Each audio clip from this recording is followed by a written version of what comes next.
తీరని కోరికలు, సరైన న్యాయం. ఈ రెండు విషయాలు ఈ భూమిపై 100కి 100% ఎన్నటికీ జరగవు. కాబట్టి పరలోకం ఉండాలి, లేదా మరో లోకం ఉండాలి.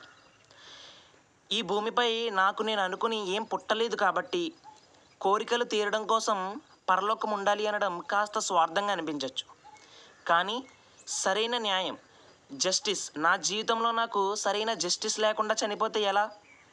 ఇదే విషయాన్ని మోరల్ బుక్స్, నైతిక శాస్త్రాలైన భగవద్గీత, బైబిల్, ఖురాన్ ఏమంటున్నాయంటే, ప్రస్తుతం మనం నివసిస్తున్న భూమి కర్మభూమి అంటున్నాయి.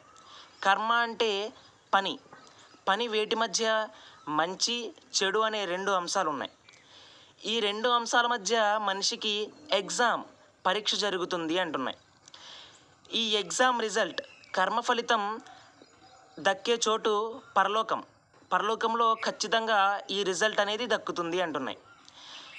ఈ ఎగ్జామ్ రిజల్ట్, కర్మ ఫలితం కావాలంటే మనిషి మరణం అనే స్టెప్ ఆర్ లెవెల్ దాటాలి అంటున్నాయి.